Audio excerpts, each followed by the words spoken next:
அஸ்ஸலாமு அலைக்கும் வரஹ்மத்துல்லாஹி தஆலா வபரகாத்துஹு. கண்ணியமிக்க அல்லாஹ்வின் நல்லடியார்களே, அல்லாஹு தஆலா நமது கண்ணிற்கு பலவிதமான ஆற்றலை கொடுத்திருக்கின்றான். ஒரே ஒரு பார்வையின் மூலம் நோயுற்றிருக்கக்கூடிய ஒரு மனிதனை ஷிஃபா செய்துவிட முடியும், அவனை சரி செய்துவிட முடியும். அப்பேர் பெற்ற ஆற்றலை பெற்றவர்களுக்குத்தான் இறைநேசர்கள் என்று சொல்லப்படும். அந்த இறைநேசருடைய பார்வை நோயை சரி செய்து விடக்கூடிய ஆற்றலை அல்லாஹ் அந்த கண்ணிற்கு கொடுத்திருக்கின்றான். அதே போல நேர் மாற்றமாக தீய பார்வை, கண்ணேறு, கந்திஷ்டி என்று சொல்லுகிறோம் அல்லவா. ஒரு மனிதன், அழகான ஒரு மனிதனை பார்த்து இவ்வளோ அழகா இருக்கிறாரா அப்படின்ற அதிர்ச்சி அடையக்கூடிய நிலையிலே அந்த பார்வை அவரை மரண தருவாய் வரை கொண்டு போய் சேர்த்துவிடும். நல்லா சாப்பிட்டுட்டு இருக்கும் குழந்தை, எந்த குறையும் இருக்காது அந்த குழந்தைக்கு. ஆனால் திடீர்னு பார்த்தா குழந்தைங்க சாப்பிட மாட்டேங்கிறாங்க, நைட்டில் குழந்தைங்க தூங்க மாட்டேங்கிறாங்க. திடீர்னு என்னையும் தெரியல, குழந்தை பயந்த மாதிரி இருக்குது, திடீர்னு குழந்தைக்கு இந்த மாதிரிலாம் ஆயிடுச்சு, அந்த மாதிரி ஆயிடுச்சு, இப்படி எல்லாம் சொல்லுகிறார்கள் அல்லவா. கண் திருஷ்டி, கண்ணேரினுடைய விளைவு மிகப்பெரிய தாக்கத்தை ஏற்படுத்தும். நபி ஸல்லல்லாஹு அலைஹி வஸல்லம் அவர்கள் சொன்னார்கள், கண்ணேர் என்பது உண்மை, விதியை மாற்றக்கூடிய சக்தி கண்ணேருக்கு இருக்கிறது என்று நாயகம் ஸல்லல்லாஹு அலைஹி வஸல்லம் அவர்கள் கூறியதாக அபூ தல்ஹா ரலியல்லாஹு அவர்கள் அறிவிக்கிறார்கள். முஸ்லிம் ஷரீஃபிலே இந்த ஹதீஸ் பதிவாயிருக்கிறது. இப்போ பார்க்கக்கூடிய பார்வை கந்திஷ்டி என்று சொன்னால், கண்ணேறு தீய பார்வை கந்திஷ்டியாக இருந்தது என்று சொன்னால் அதில் மிக பெரும் தாக்கத், கபருக்கு போய் அவனை சேர்த்துவிடும். அந்த அளவிற்கு கந்திஷ்டியில மிக பெரும் தாக்கத்து ஏற்பட்டு போய்விடும். ஒரு அழகான ஒரு பொருளை பார்த்தால் அதனாலதான் சொல்லுவாங்க, பாரக்கல்லா, அல்லாஹ் பரக்கத்து செய்யட்டும், மாஷா அல்லாஹ், அல்லாஹ் அக்பர், அல்லாஹ் மிகப்பெரியவன், வலா ஹவுல வலா குவத இல்லா பில்லாஹ். ஏதாவது ஒன்றை பார்த்து வியந்து போகக்கூடிய தருணத்திலே அதை சொல்லிவிட்டோம் என்று சொன்னால் அல்லாஹ்வினுடைய கிருபையால் அந்த கெட்ட பார்வை விட்டு அல்லாஹ் அவர்களை பாதுகாத்து விடுவார். நாம் யதார்த்தமா பார்க்கணும், அல்லாஹ் அக்பர் என்ற தஸ்பீஹ் சொல்லாம சார் இப்படி இருக்கு அப்பா அப்படின்னு நம்ம சொல்லிட்டோம் சொல்லி சொன்னா அதுதான் கந்திஷ்டி, அதுதான் கெட்ட பார்வை.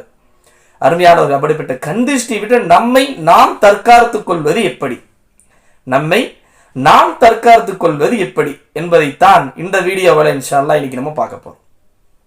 பெரியவங்க விவரம் தெரிந்ததிலிருந்து முதுமை உள்ளவங்க வரைக்கும் எப்படி பாதுகாத்துக்கணும்னு சொல்லி சொன்னா, ஒவ்வொரு தொழுகைக்கு பிறகு, குறிப்பா ஃபஜர் தொழுகைக்கு பிறகு சூரா ஃபலக், சூரத்து நாஸ், குல் அஊது பிரபில் ஃபலக் அப்படிங்கிற அந்த சூறாவும், குல் அஊது பிரபின் நாஸ்ங்கிற அந்த சூறாவும் மூணு தடவை ஓதணும். முன்பின் செலவாத்து, ஏதோ ஒரு செலவாத்து மூணு தடவை ஓதிக்கலாம். ஓதிட்டு ஷிஃபுன் கையில ஊதி முகத்துல தலவிக்கணும். ஃபஜ்ர்ல 3 தடவை, லுஹர்ல 1 தடவை, இந்த சூரா ஒரு தடவை, அந்த சூரா ஒரு தடவை, அசர்லையும் 3 தடவை, மக்ரிப்ல 1 தடவை, இஷாலையும் 1 தடவை. ஆனா நைட் படுக்க போறதுக்கு முன்னாடி 3 தடவை ஓதணும். திரும்பவும் அந்த சூரா 3 தடவை ஓதி, முன்பின் செலவாத் 3 தடவை ஓதி, ஷிஃப்னு சொல்லி கையில ஊதி முகத்துக்கு தலவிட்டு உள்ளங்கால் வரை நம்ம நல்ல முறையை தலவிட்டு படுத்தோம்னு சொல்லி சொன்னா அல்லாஹ் அந்த கந்திஷ்டி விட்டு நம்மளை பாதுகாத்துறான். கந்திஷ்டி கண்ணேரை விட்டு அல்லாஹு தாலா நம்மளை பாதுகாத்துறான். அதே போல குழந்தைங்க நல்லா சாப்பிட்டுட்டு இருந்த புள்ள திடீர்னு சாப்பிட மாட்டேங்கிறா, வாயில வச்சாலே துப்பிடுறா, குழந்தை பால் குடிக்க மாட்டேங்கிற என்றெல்லாம் நிறைய தாய்மார்கள் சொல்லுவது உண்டு. அந்த குழந்தைகளுக்கு என்ன செய்யணும் அப்படிங்கிறத இப்ப 2வதா பார்க்க போறோம்.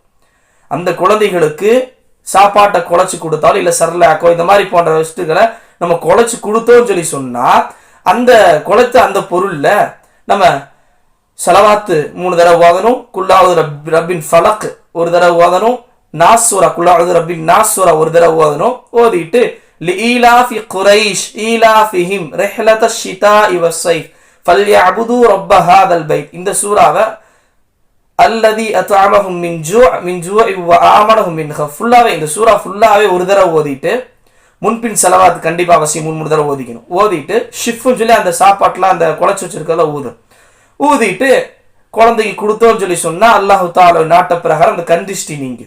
அதே மாதிரி இல்ல இது பால் குடிக்காது அப்படின்னு சொல்லி சொன்னா தண்ணியில ஒரு டம்ளர்ல ஊதி அந்த தண்ணி எடுத்து அந்த குழந்தை பால் குடிக்கிற இடத்துல தலவிட்டு அதை கழுகிட்டு அதுக்கு பிறகு அந்த குழந்தைக்கு பால் கொடுக்கணும். அதே மாதிரி அந்த குழந்தைக்கு ஷிஃப்னு சொல்லி முகத்துல ஊதும். அதே மாதிரி தொடர்ந்து ஒரு 4-5 தடவை செஞ்சா இன்ஷா அல்லாஹ் அல்லாஹ்வின் நாட்ட பிரகாரம் கந்திஷ்டி நீங்கிவிடும். அதனாலதான் பெரியார்கள் சொல்லுவாங்க, நேரங்கட்ட நேரங்களில வெளியே குழந்தையை கொண்டு போயிடாதீங்க, மாலை மகிர் நேரம் குழந்தையை கொண்டு போகாதீங்க அப்படிலாம் சொல்லி சொல்லுவாங்க. அதே மாதிரி எல்லாரும் முன்னாடி சாப்பாடு விட்டாதீங்க. காரணம் ஏன்னு கேட்டா யாருடைய பார்வை எப்படின்னு தெரியாது. ஏதாவது சொல்லுவாங்க, எண்ணம் போல் வாழ்க்கை, என்ன நினைக்கிறாங்கன்னு தெரியாது. அந்த மாதிரி அருமையானவர்களை, கண் திஷ்டி என்பது நாயகம் ஸல்லல்லாஹு அலைஹி வஸல்லம் எச்சரிக்கை செய்திருக்கிறார்கள். அதற்கு நாயகம் ஸல்லல்லாஹு அலைஹி வஸல்லம் ஓதி பார்த்திருக்கிறார்கள், மந்திரிக்க சொல்லி இருக்கிறார்கள்.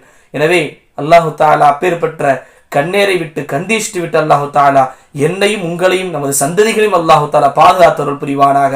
அல்லாஹு தஆலா கந்திஷ்டி முழுமையா நீங்கக்கூடிய பாக்கியத்தை நம் அனைவருக்கும் தந்தருள் புரிவாராக. இன்ஷா அல்லாஹ் அடுத்த வீடியோவில் இன்ஷா அல்லாஹ் சந்திப்போம். நம்ம சேனலை சப்ஸ்கிரைபர் பண்ணாமல் இருந்தீங்கன்னா சப்ஸ்கிரைபர் பண்ணிக்கிங்க, லைக் பண்ணுங்க, கமெண்ட் பண்ணுங்க. உங்களுக்கு என்ன சந்தேகங்கள் இருந்தாலும் கமெண்ட் நீங்க கேட்கலாம். அஸ்ஸலாமு அலைக்கும் வரஹ்மத்துல்லாஹி தஆலா வபரகாத்துஹு.